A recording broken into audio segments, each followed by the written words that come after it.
Hello, everyone, and welcome to another Conversation of Power episode.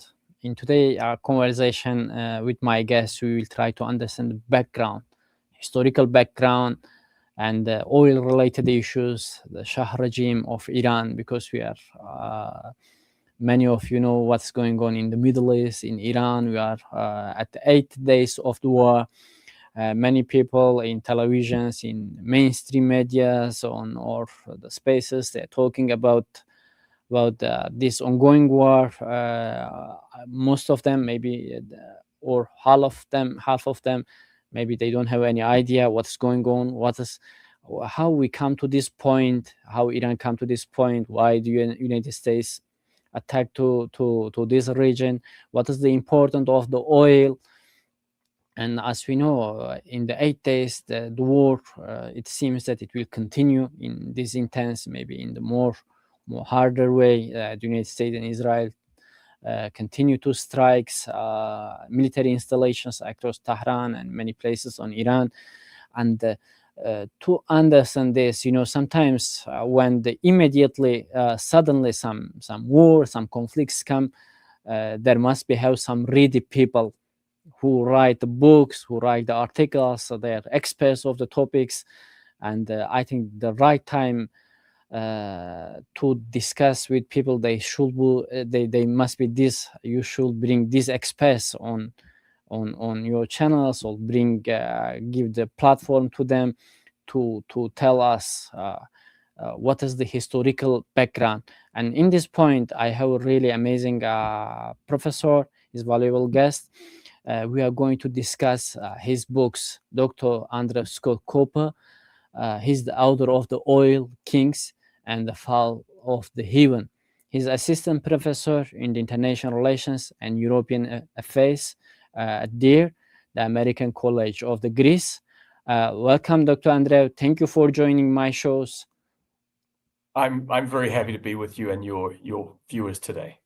Thank you very much. And really, you have some amazing books. I dropped the books, Amazon links on the descriptions of this live event. Who want to go to these books, discover these books, and understand more historical context of this ongoing war, please go to the descriptions, file the Amazon links. You can order the hard books, or I'm sure there must be the Kindle version, soft copy version as well. You can maybe order from your Kindle. These are really amazing books, and now we will go to the details of these books to understand this ongoing war, conflict between this. The conflict already, as you know, became regionalized. Iran strikes the Gulf countries, and the people talking about the collapse or survival of the regime. The historical background is really important, and also we try to understand if in case of the regime change or regime collapse, is there any opposition. The people are discussing about the Shahs, whether there is an alternative to the Islamic Republic's leaders, or everything. We try to understand everything. I think all this information will be available on these books. And the doctor, just starting from the Great Betrayal, in The Oil Kings, you detail how the United States essentially pivoted its regional alliances from the Shah to the House of the South in the mid-70s. Looking at the war today in the 2026, as we are watching, was the Shah sacrificed by the Ford administration in exchange for lower oil prices? And did that decision create a vacuum that Islamic Republic eventually fill this vacuum and succeed in Islamic relations and come to power? Please tell us what's this background. Well, the narrative, the common narrative that people look at is that the Shah of Iran was an American puppet. But actually, what I found when I was doing my research for the Oil Kings, I found some many surprising revelations, which is that starting in the early 1970s, there was tension developing between Washington and Tehran because the US officials were puzzled by the Shah's behavior. The Shah was not behaving in a way that they expected him to. especially on oil prices. So there's a backstory here, though. President Nixon met with the Shah in 1972 in Tehran, and he agreed that the Shah could raise oil prices and use that money to buy American weapons. And then that would build up Iran, and Iran would be the guardian of the Persian Gulf. Iran would be this power that would defend the global economy, the interests of the United States, the West, and Iran would always keep the Strait of Hormuz open, which is important to think of today, because as we speak, the Strait of Hormuz is closed. The whole point of having Iran built up in the 1970s was to make sure that that crucial choke point for the energy industry would never be closed. So they agreed that he could raise oil prices, but what happened in December 1973 is oil prices were doubled in the space of a month. And in fact, over the space of 1 year, 1973, the price of a barrel of oil rose by 470%. And that sent the global economy into a tailspin. We had a massive economic and financial crisis. And from that point on, you have real tension in the relationship between the Americans, who are asking the Shah, bring down oil prices, and the Shah says no. And actually, his economy could not afford for him to bring down oil prices. He needed that money. And this created an opportunity for the Saudis. And the Saudis went to Washington and they said to the Americans, look, we're not responsible for high oil prices. It's the Iranians. And they, it's a sort of classic game of blaming the Shah for something they had already agreed to themselves. And that's where you start to see this emergence of a US-Saudi pivot. Alliances. And the goal was to break the Shah's hold over OPEC. In 1976, the Shah was the dominant voice in OPEC, the Organization of Petroleum Exporting Countries. And the Americans wanted to break his hold, and they wanted to deliver OPEC to the Saudis. So the tension in the relationship was over oil prices with the Saudis, but the other crisis they had was a lesser known crisis, involved the Kurdish issue in 1975, which is something we can talk about if you want to later on. But that played a role in also destabilizing the relationship. And Doctor, I just want to mention the Kissinger and Simon rivalry. You're writing about the fierce internal battle between the Henry Kissinger and who backed the Shah, and the Treasury Secretary William Simon, who favored the Saudis. So how much of the 1979 relations can be attributed to this civil war inside the American cabinet? Yeah, this was a clash of personalities. It was a clash of egos, but it was also a clash between the Kissinger and his camp. They supported a close alliance with Iran, and Bill Simon, who did not have a background in geopolitics or international relations. I mean, he had been a Wall Street banker, and he became Treasury Secretary in the spring of 1974. And the job he was given was to bring the oil crisis under control for the US economy. And he essentially starts, publicly criticizing Shah. And Kissinger doesn't take him seriously. He doesn't see Bill Simon as a rival. But actually, throughout this period, you're seeing a very bitter fight behind the scenes between the Kissinger people and the Simon people. And it extends from the Nixon into the Ford administrations. And I argue in the book that actually it did destabilize the relationship. And it really helped change the narrative that the Shah had been from an ally to the Shah as a potential threat to the United States. And that the Shah was seen, and Bill Simon argued that the Shah was actually pursuing economic policies that could destroy the global economy and collapse the banks. And the nuclear ghost, one of the most, I think, stunning revelations in your research, in your books, is that the US actually offered to sell nuclear fuel and technology to the Shah in the 70s. This is very interesting. And how does that historical reality change our understanding of the current nuclear standoff we are witnessing right now? Because now the war is the part of the war, especially the reason is about the enrichment of the nuclear uranium, and the Iranians get the nuclear converted to the nuclear weapons. But at the time, we've seen that according to your research, they already United States offered the nuclear to the Shah. That is correct. Yes, that is one of the ironies of history, is that the United States is today bombing the same country that it gave a nuclear reactor to back in 1959, I should add. The first it was a baby nuclear reactor, and it was given to the University of Tehran so that they could pursue scientific experiments. President Eisenhower had a program called Atoms for Peace. This was during the Cold War, of course, and it was nuclear diplomacy. The Shah had the belief that nuclear power should replace fossil fuels. In some ways, this man was quite visionary. I mean, he was really ahead of his time when he was talking about these issues. And at the time, people didn't take him seriously. But he believed that the oil would eventually run out, and that because of Iran had a large population, the largest population in the Middle East, it was a country with industry, manufacturing, that Iran had to develop a nuclear industry in order to transition off oil. And he hoped that he would be able to do that by the year 2000.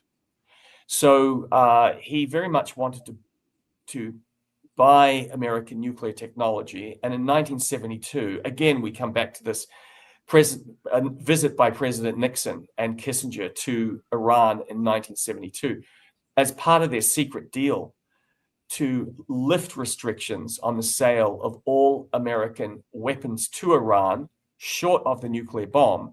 They did agree to help him develop a nuclear industry. And 2 years later, in 1974, the United States agreed to sell Iran 8 nuclear power plants.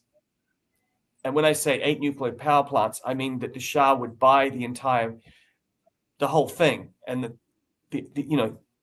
these 8 nuclear power plants would be built in Iran.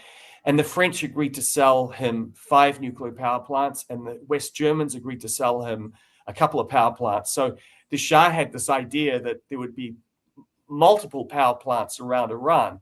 And I always remind people today that Iran's nuclear program is not a program totally identified with the Islamic Republic. This is a national program that has its roots back in the late 1950s, but particularly in the early 1970s. And this is a program that has traditionally united monarchists, Islamists, left and right, because they see this as an opportunity for Iran to really develop an economy that is not so dependent on fossil fuels and oil. I think, as we're seeing today, this is why the Shah wanted to come off oil, because oil pricing and oil production are very unstable. You can have the highs with the oil prices, and you can, as he did in the mid-1970s, you can earn extra billions of dollars. But when the oil price collapses, then suddenly you take a massive hit to your revenue, and this can have a destabilizing effect. And that is one of the arguments and the research I show in the Oil Kings, is that the Saudis, when they had the secret deal with the Americans to break the hold of the Shah over OPEC, in 1977, they flooded the market with cheap oil. And that had a devastating effect on Iran's economy. And unfortunately, that coincided with several other issues happening inside Iran that completely destabilized the regime. Doctor, just one small question rises here. What is the reason behind the idea in Washington, D.C. that offered the nuclear reactors to the Shah, but not to today's the Islamic regime. Of course, there is some clear things, but did the US that time, the schism makers in the Washington D.C., they believe that a secular Iranian is more reliable and they more trust to this regime to share the nuclear reactors, or there is another reasons we have to know? The main reason was that the US economy was in big trouble in the 1970s, and they wanted to sell anything they had to the oil producing countries in the Middle East. They were actually desperate for money. The United States was having a real problem. So because of the oil shock, the usual restraints that would have stopped the transfer of this technology were lifted. And the American corporations, the nuclear industry, rushed into the Middle East. You have to remember, in the 1970s, the United States believed that Islam would be a bulwark against communism. So it's not that they were Yes, exactly. I want to come to this point. Not Islam, but the Cold War context, because at the time the United States also deployed these tactical nuclear weapons to Turkey and Italy as well to at least counter the Soviet threats. Yeah, I mean, they were never going to. I mean,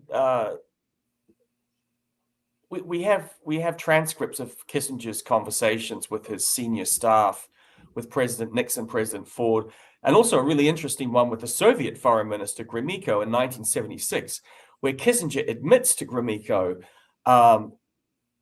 we don't actually know what the Shah's going to do with all this nuclear material we're giving him. We actually don't know. And there's already, by 1976, there are real concerns at the highest levels of the US government about the Shah possibly wanting to acquire nuclear weapons. And we know that the Shah was trying to buy uranium from Australia. In fact, he visited Australia in September 1974. He was trying to buy uranium from Africa, which is interesting because remember back in the Gulf War, the 2003, the accusation was that Saddam Hussein was trying to buy uranium from a country in Africa. So the Shah publicly said he wanted to use nuclear energy for peaceful purposes, which is correct. I mean, he did want civilian use.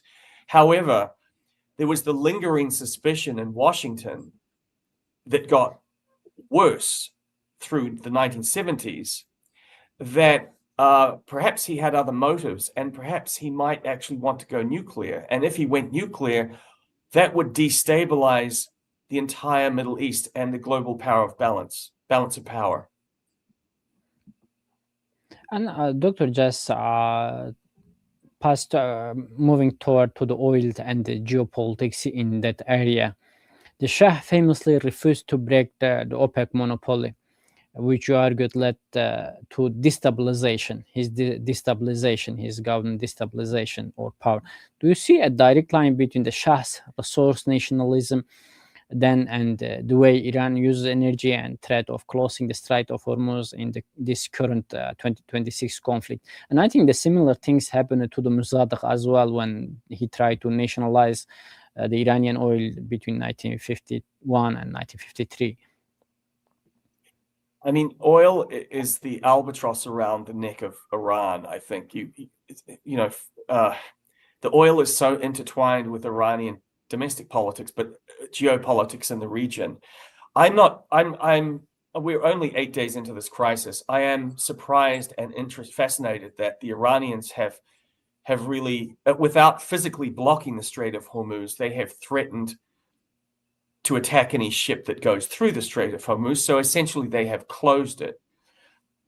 And I can only believe that they are trying to drive up the price of energy and oil and create energy shortages in the Western countries, which they seem to be quite successful in doing. I just read a report before we came on air that said that the United Kingdom only has 2 days of natural gas supply left, which I find bizarre. It tells me that the Western countries have been a little too comfortable and not done the preparation they should have in advance. But I think that the Iranians understand, as indeed so do the Saudis, whether you're talking about the Shah or whether you're talking about the regime today, there's no such thing as a free market in oil. That is one of the takeaways from The Oil Kings, my book.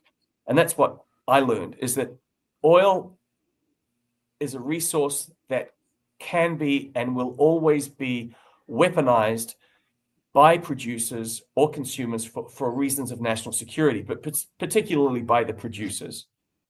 And you can't blame them. I mean, this is their natural resource. They understand how the world economy works. And if they have an opportunity to influence the decision-making in other capitals by using, restricting, or even increasing access to oil and gas, then they will do it. So the Saudis, for example, have flooded the market against Iran in 1977. They flooded the market against Saddam Hussein in 1990. They flooded the market during the global financial crisis in 2008 to 2009. I don't know if you remember, the price of oil was up to around $147 a barrel, and they collapsed that price down over $100 within 6 months. And then they flooded the market against Iran in 2014. So one thing I'm watching now is to see whether the Saudis and the Gulf states do they have the means to flood the market? But then if they can flood the market, it seems as though they're unable to get the product to market because the Strait of Hormuz is closed. So flooding the market doesn't work this time if you can't get the oil and gas to your buyers, right? Flooding the market is designed to break the pricing structure and drive prices down, or at least hold them in line so they don't keep going up. And I think what the Iranians are doing is playing a very, very hard game. Their backs are against the wall. They are using every weapon at their disposal.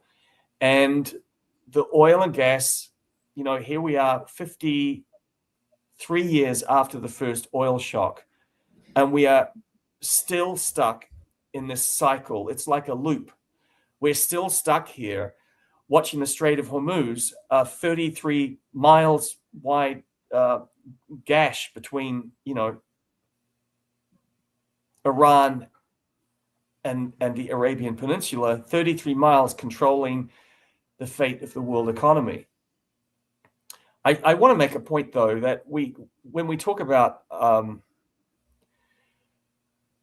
energy and oil and gas and the energy crises, one aspect of my research that I in the Oil Kings, and something that I learned while I was doing that book, is that we have the immediate financial crisis, but the geopolitical aftershocks of an energy crisis will start to hit us almost immediately, and it's going to come in waves. If this continues, we are going to have a series. It is going to destabilize governments and regimes around the world. You have to look back at 1974, after the first oil shock. The Portuguese Empire collapsed very quickly. The South Vietnamese government was seriously destabilized by soaring fuel costs. There was inflation, there was unemployment in the Western economies. All of this caused a real perfect storm politically in the 1970s that ultimately leads to the defeat of every sitting European prime minister and president at the ballot box, including Jimmy Carter. Well, first of all, Gerald Ford in 76, and then Jimmy Carter in 1980. The Callahan government. This is the era that creates Thatcherism and Reaganism. The 1970s, it's that era. It essentially collapses in on itself. And the energy crisis, we had two oil shocks, 73 and 79. Those oil shocks are really what just wipe out that era of peace, post-war prosperity and peace. And Doctor, just let's moving to the debt crisis. I think is an important point in this area. You mentioned that in the 1970s in your book, soaring oil prices almost triggered a global financial collapse at that time. given the current strike on Iranian infrastructure. So, are we in a more or less dangerous position regarding a global energy shock than we were during the Nixon and Ford era in the 70s?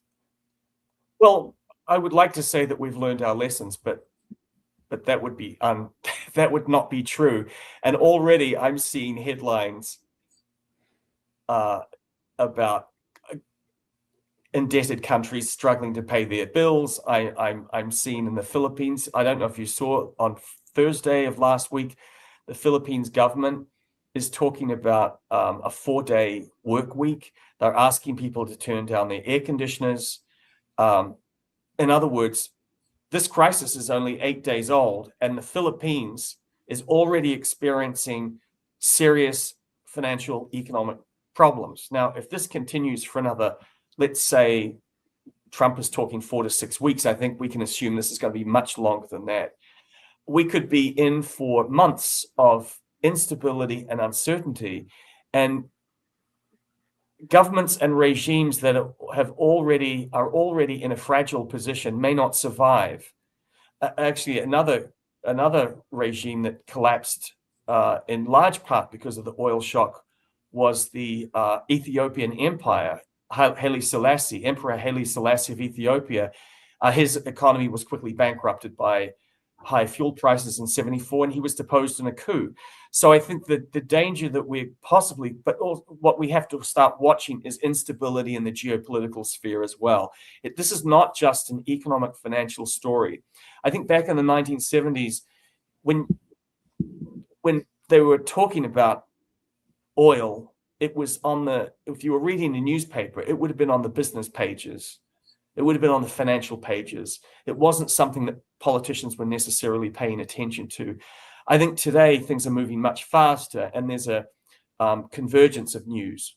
And so we are looking at the economics, we're looking at the numbers, but we really need to start looking at the geopolitical impact, because it's coming. And I'm not just talking about the Middle East.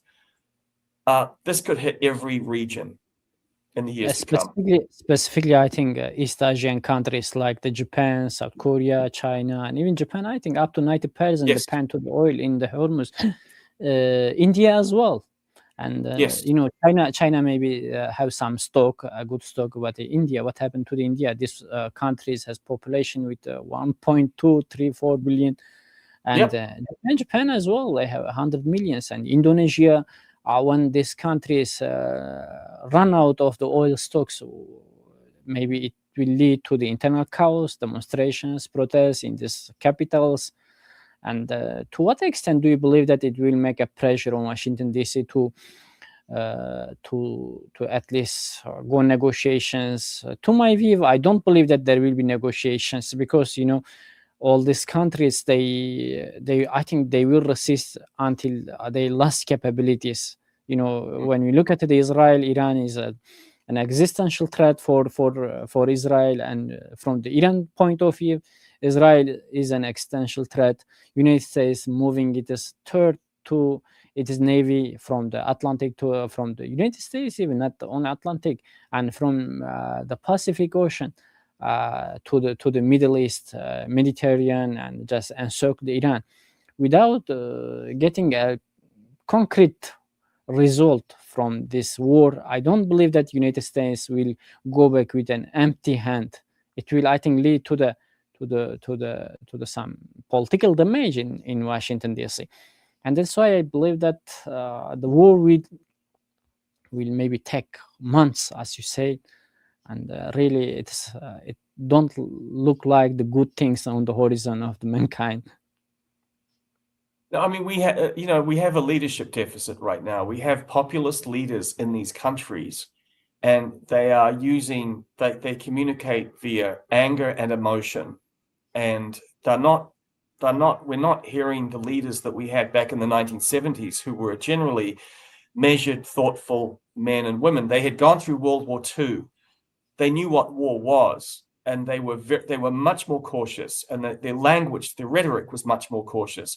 I'm not seeing any of that coming out of Washington today. I'm seeing language that is actually, from my perspective, quite alarming.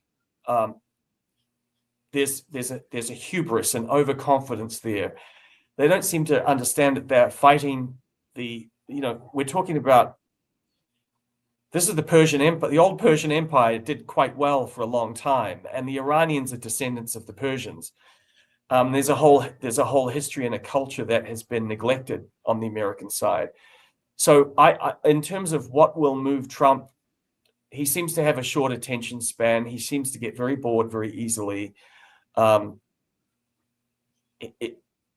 think for him, if gas prices go up at home and inflation starts to go up and unemployment goes up, which they probably will, he will start to feel more politically pressured. But then he has to, it's almost like admitting he made a mistake. And I don't see that happening. So I'm not sure where we're at. I mean, he claims he doesn't want to negotiate. He doesn't need to negotiate because he's winning. I mean, we're only 8 days in. I mean, this is nothing. The Iranians can hold on for a long time. Historically, Iranians, Persians were able to withstand tremendous losses. Yes, beyond historical resistance and the strategical background, the current regime, they invested to the weapons and strategy since at least a half century. I think their problem is that it's a very unpopular regime at home. I'm not sure that they can get people to rally around the regime's survival. I don't think they will. But on the other hand, Mr. Trump is like 37% support in the polls. So he's also very unpopular. So you have two really unpopular regimes here. Donald Trump, to me, I define him as authoritarian. The Iranian regime is more totalitarian. And so you have an authoritarian regime attacking a totalitarian regime run by very elderly men. And this is where it's quite alarming. And we have very weak international institutions at the moment as well. The United Nations is basically absent in this whole disaster. So they don't have any restraints on them. And so we are in a new, different, and quite disturbing era. And just go back to the history, Dr. Andreev, about regarding the Saudi pillar in that area. The 1976, weapons for oil deal with Riyadh remains a pillar for U.S. policy at the time. And in your view, has this 50-year-old arrangement finally reached its expired date, or is there any only thing preventing a total regional meltdown today? Has it reached its expiration date? I think that it is not serving.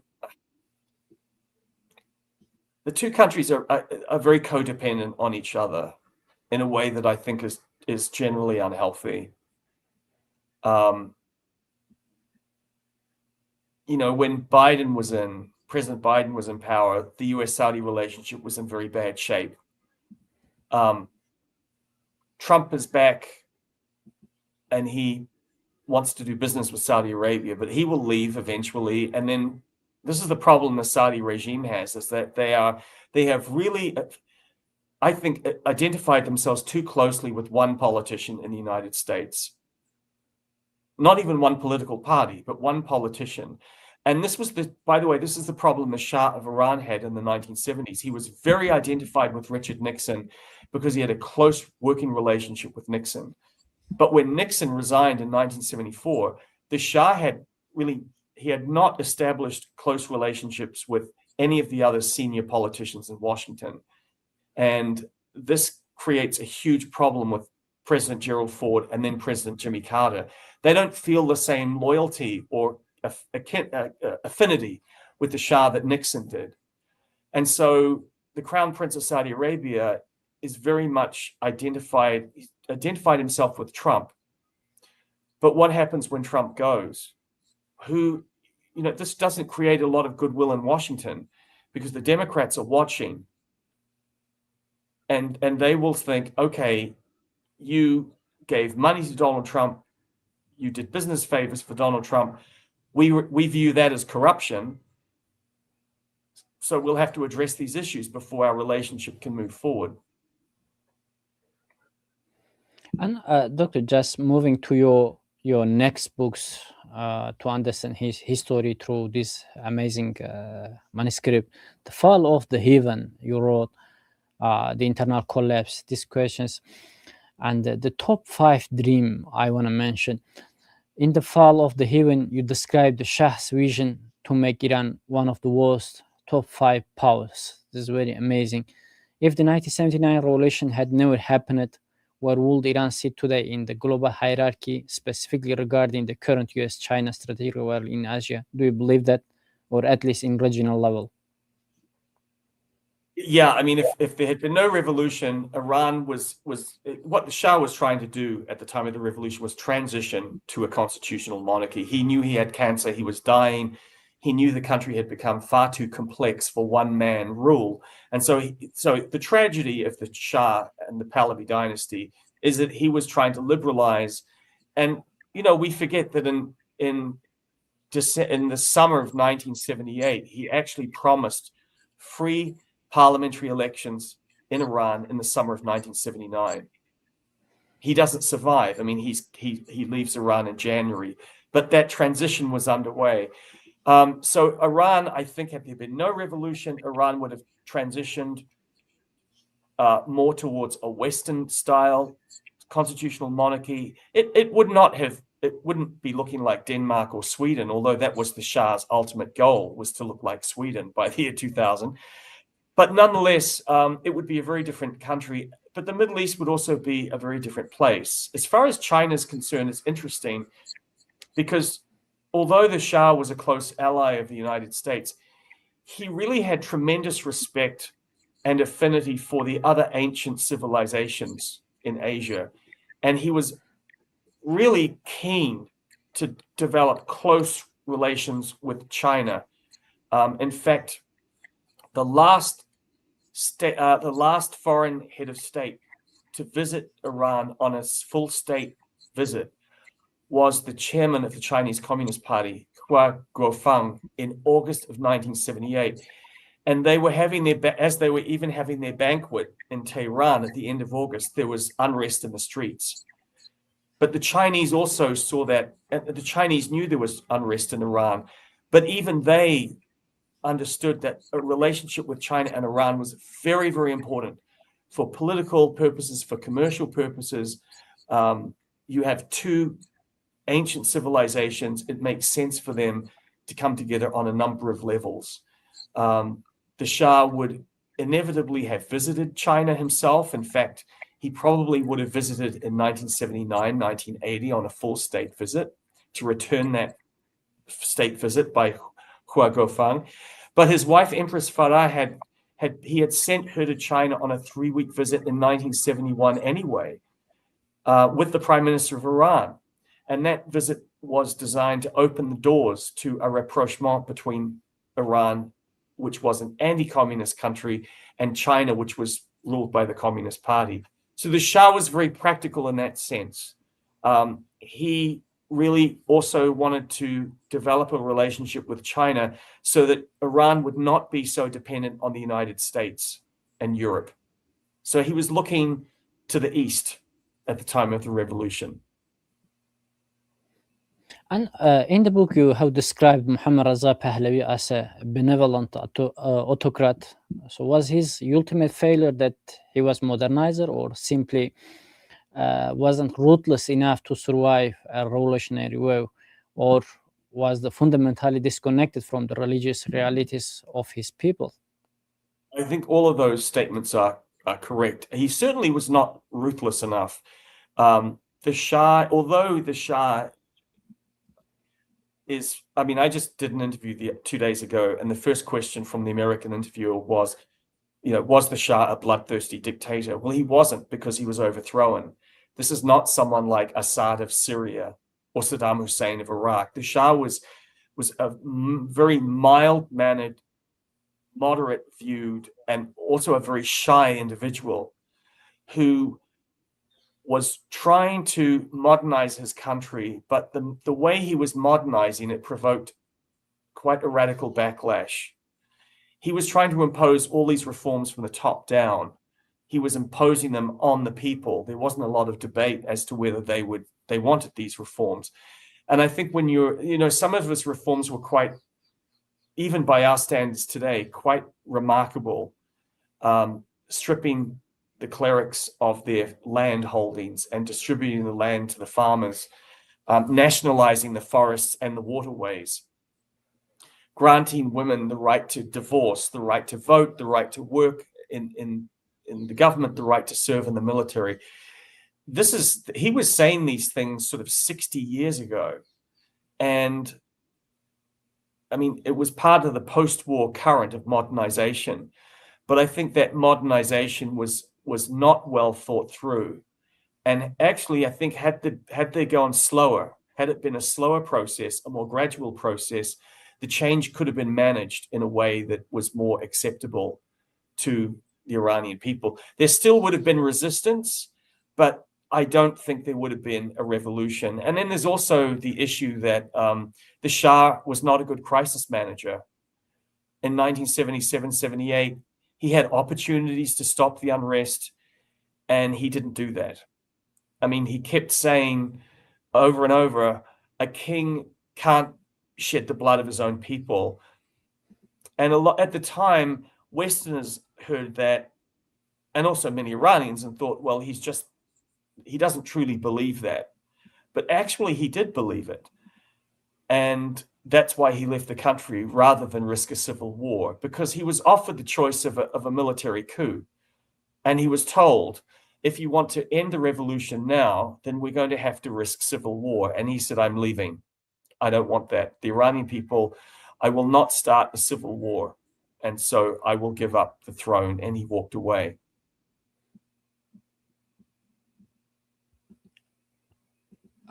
Could you hear me, Doctor? Yes. And another thing come to my mind. Yes, maybe the Shah wasn't. He tried to modernize his country, and his modernization effort.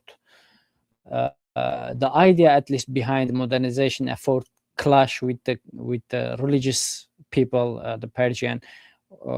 Those later led to the 1980-79 revolutions.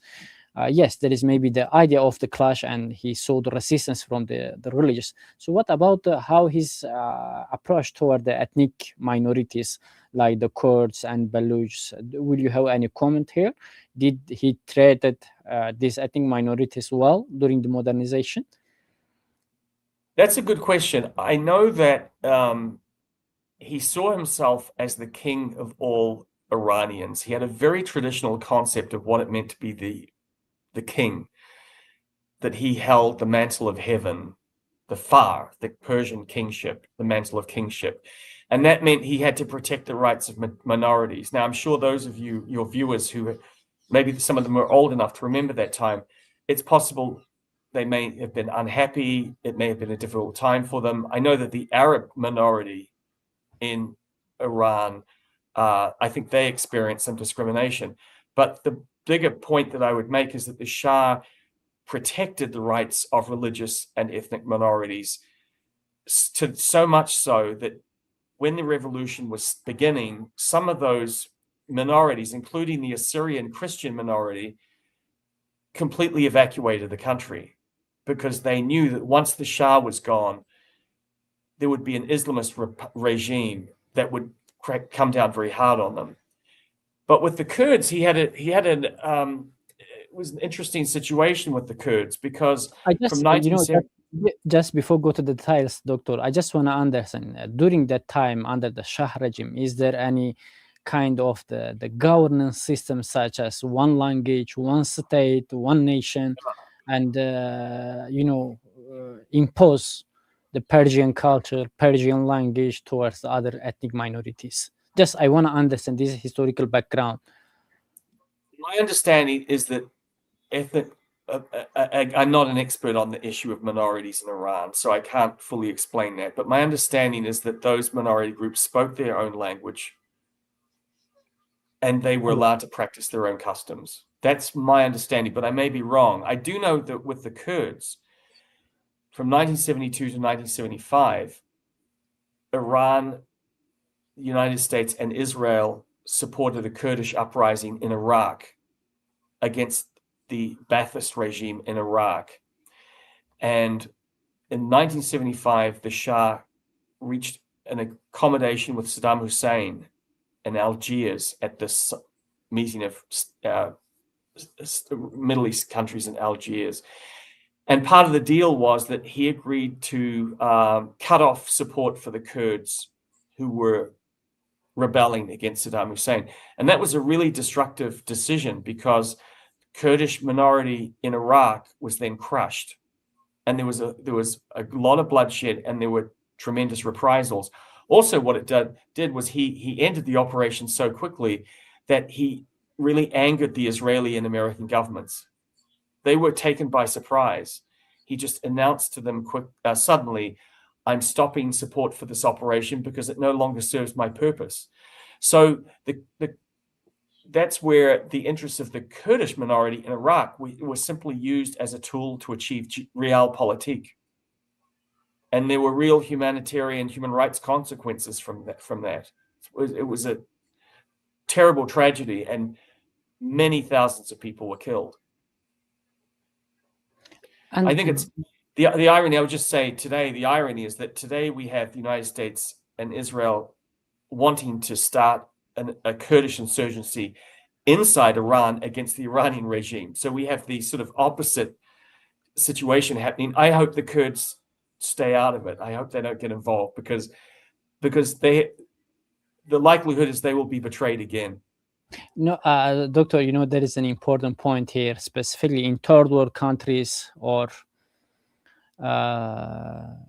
specifically in the Middle East, when the leaders, the kings or the authoritarian leaders, they try to modernize their society. As you say, they come from the top down, and always, they go through the painful way. They still didn't reach the level of the European countries to, yes, do this modernization, but in there is a multiple options are available, like other civilizations already succeed. We have other many examples, but just I don't want to go outside of our topic and come back. You have one interesting things. Your book is it is not just you wrote on your table. You have experience. You meet. You had a rare opportunity to work closely with the Empress Farah. What is the one thing she wants to understand about the final days of the monarchy that is consistently maybe misrepresented in Western history books, or maybe there is from the point of other, as I said, other minority in Iran. Maybe you have answer like Baluch, like the Arabs, like the Kurds, or like the religious people, Persian, Shia. Maybe there is another question rises here in this point. Just want to tell us, please, how you understand the situation at the time and last days of the monarchy from the Empress Farah. So I think she would say, well, at least in my interviews with her, she would say, first of all, it was a shattering experience for the family. They have lived with the psychological effects of that. Two of her children committed suicide after the revolution. The two youngest, Princess Leila and Prince Ali Reza. One was a drug overdose. The son shot himself. So there's been a lot of suffering in that family, even though they're a former royal family. I think she would want people to know that her husband had an opportunity to use the army to break the revolution and use force to crush the uprising.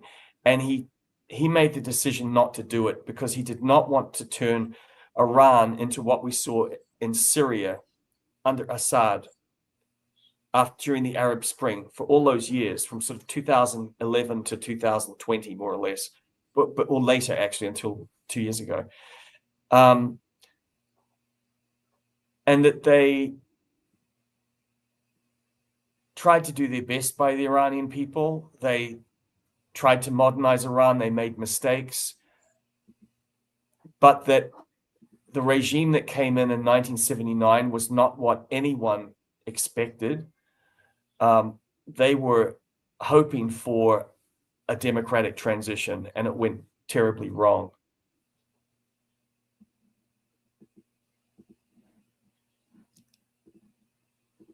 Okay, okay. So go to the detail. Why did intelligence fail when we come back to the revolution and before revolution? Your research shows that U.S. officials repeatedly ignored warning signs of the revolution and the hostage crisis. So, as an expert and writer books on these topics, do you think that Western intelligence is making those some blind spot mistakes today regarding the internal stability of the current Iranian regime? Oh, I'm sure they're making mistakes. I'm sure they're making mistakes.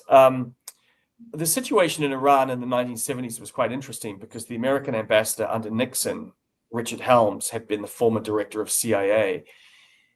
He actually he prevented his intelligence people in the embassy from doing any intelligence work inside Iran. They weren't. He forbade them to actually do the normal work that you would do as a political officer, talking to different people and different.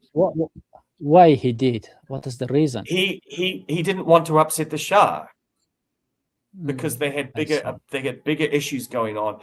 Iran hosted American satellite radar stations on the northern border with the Soviet Union, and those radar stations monitored every Soviet nuclear missile test and missile test.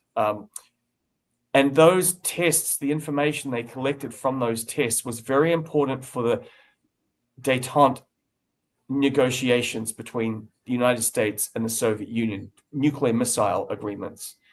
And so the deal they had was that you can come to Iran, you can set up those bases to conduct espionage looking outside Iran, but you can't use any of your tools to conduct espionage inside Iran. And so by 1977-78, the US embassy was so closely, and American officials were so closely identified with the Shah and the Pahlavi regime that opposition politicians did not trust them and would not meet with them. And so we do know that the ambassador, Sullivan, tried to make contact with Khomeini over the summer of 1978, and he was told, basically, go get lost. We're not meeting with you. At that point, it was already so late in the game that Khomeini understood he didn't need to meet with the Americans because it looked like the Shah was already finished. I think that, that the issue, so much of these repeated mistakes by the United States and the region are related to an inability to understand or take into account the history and the culture and the religions of the region. I think it's a classic case of a younger power, a great power, thinking that it can break all the rules. It doesn't have to play by the same rules of other great powers in the past. And so history keeps teaching the Americans lessons that they still, at least from what I can see, they're still not learning. But we don't know what's going to happen. It's a very unstable situation. The Islamic Republic could collapse. Maybe it won't collapse. And could survive as well. What's that? I say could survive as well. Could survive. Yeah, it could survive, because Trump himself indicated that he would prefer to have someone from inside the regime seize power that he can deal with, as happened in Venezuela. And I think that there's probably a link between the coup in Venezuela in January and what's happening now.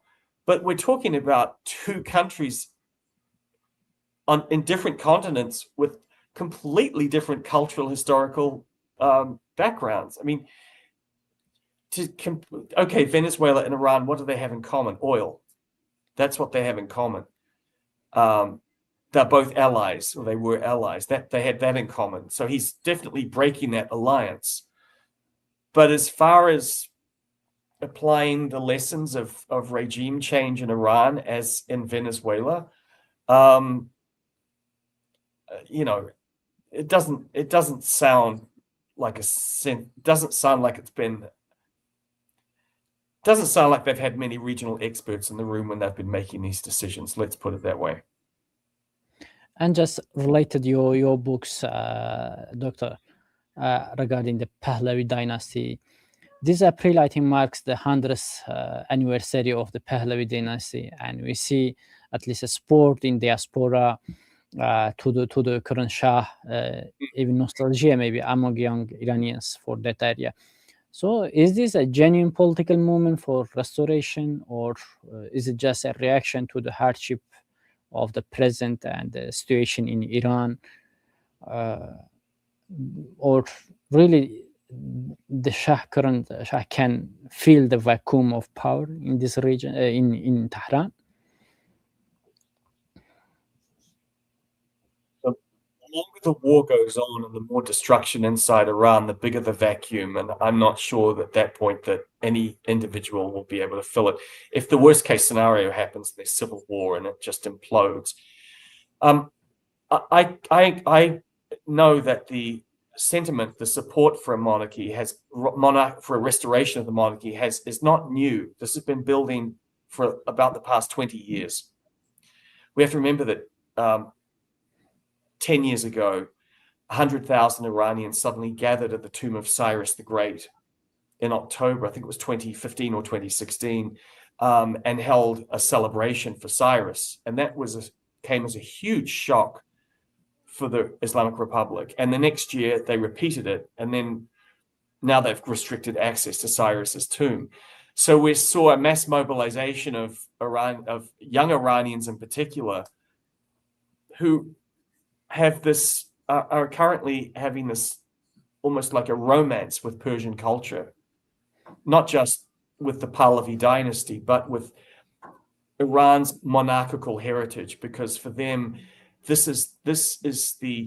what they're arguing is that is the true Iran, and that monarchical heritage brought Iran to the threshold of greatness under Mohammad Reza Shah Pahlavi in 1970s.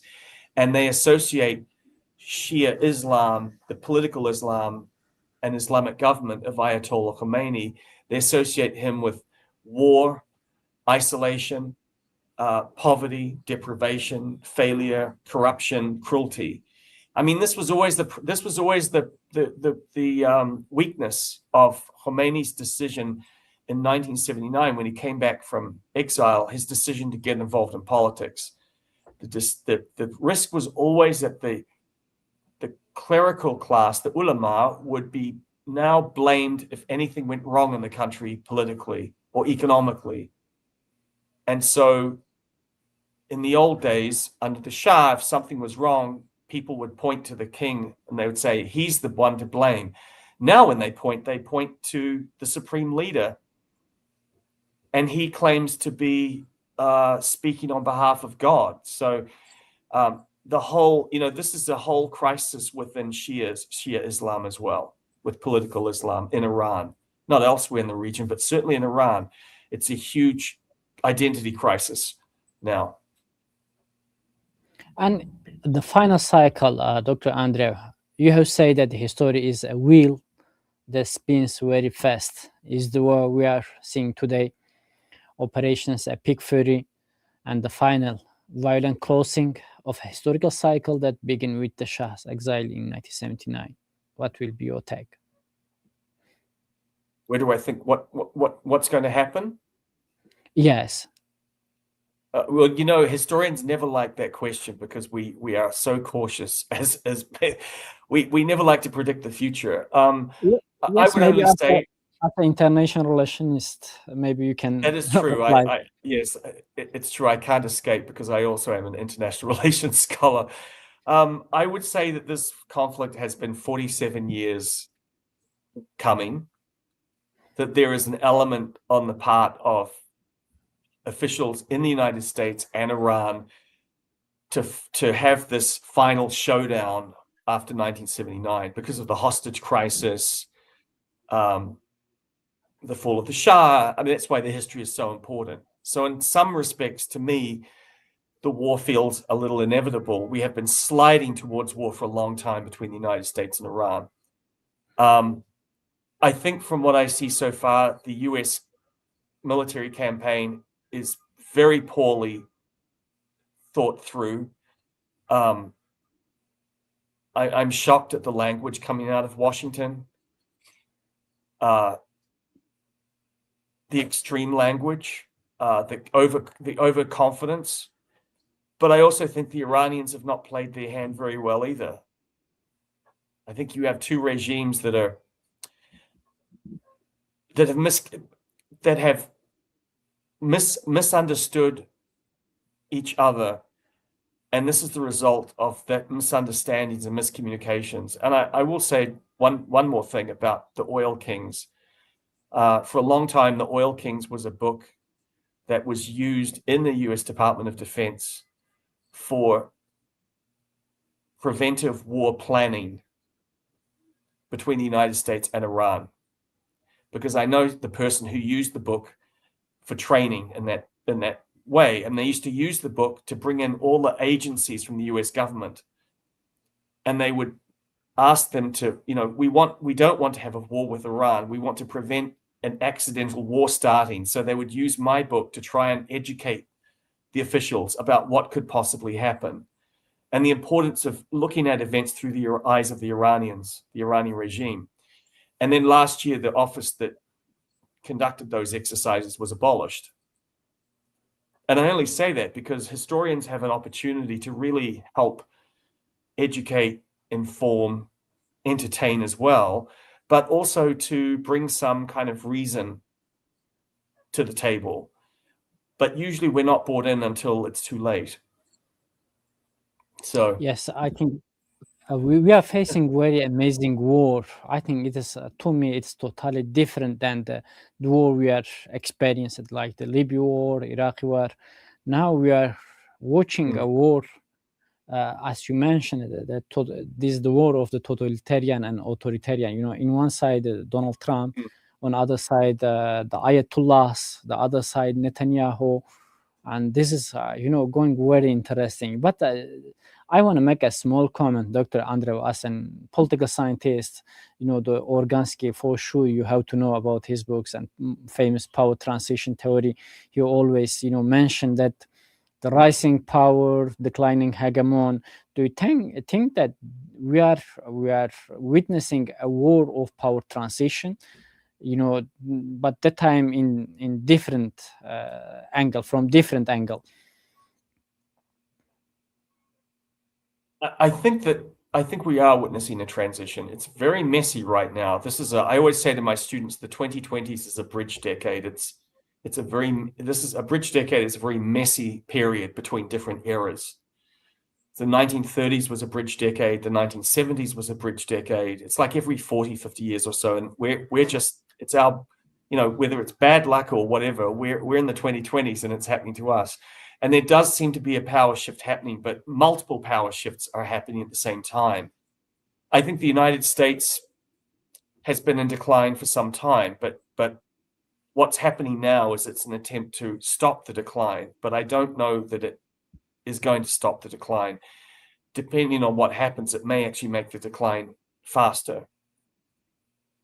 And I think the interpretation of the stop the decline is a preemptive strike on the rise. The rising power, and I think that the North Korea will be on the line after Venezuela, after Iran, and the North Korea, and ultimately China, because I'm just going through the Organsky's amazing power transition theory and the pyramid. He at the under the ground of the pyramid there is a powerful and unsatisfied powerful, and there is also not powerful, small, but still unsatisfied. I think we can put Iran this category, especially when we compare its power to China, and now they are resisting to the great hegemon. And then step by step, I think after Venezuela and Iran, then later North Korea, most probably the US will focus on China, concentrate on China. I mean, usually resort to force without diplomacy, if you end diplomacy as they ended it so suddenly, and then you resort to force, to me, that's almost a position of coming at it from, I don't want to say weakness, but it's a sign something's not working in their system. That they, as you say, they felt the need to strike rather than allow the diplomacy to take its natural course. That does seem to me to come from possibly a position of weakness. And powers that are weak can become quite unstable. They lash out because they feel threatened from every direction, or it's going to be very messy. It is very messy. Yes, already messy. And Very messy. Dr. Andre, yes, Dr. Andre, thank you very much for your kindness. You share this experience, and through your books is really amazing, and shed the light on the historical background of this war that we are today watching. This was really remarkable and great knowledge. I really appreciate your kindness, your efforts, your knowledge, and you sharing them with me and my audiences. Thank you very much. Well, thank you so much for having me. And, conversations like this are very important at this time because we can't communicate often through the traditional media. And so we have to kind of reach each other through these formats. And I think the exchange of ideas and knowledge is really critical because everyone, and I mean everyone, has to really educate themselves on these issues because it's becoming a matter of survival for all of us. Thank you very much, Doctor, and also thank you for my audiences. You joined us until end of the show. Please don't forget to subscribe to channel, share the link with your friends, with your networks, and who want to really what's going on in the Middle East. The ongoing war with Iran. Now the war already became a regional war. It will affect, as Dr. Andre mentioned, that now even the Philippines experience some maybe oil shortage. If the war continue with this pace, the Northeast Asian countries like Japan, South Korea, maybe Taiwan, China, who's hugely dependent of the Strait of Hormuz through the oil and gas import, they will be affected. Even civilian who sitting in their village, in their apartment, they will be affected. And to understand all these complex dynamics, the nature of these wars, why these wars started, who is the stakeholders, the historical context and background is quite important. And Dr. Andre shared this experience and knowledge through the Shah Pahlavi dynasty area. See you on the next episode. We have many live streams in the pipeline about the critical geopolitical developments across the world. And please come and join our grow community. Have a good night, good day, good morning, wherever you are around the world.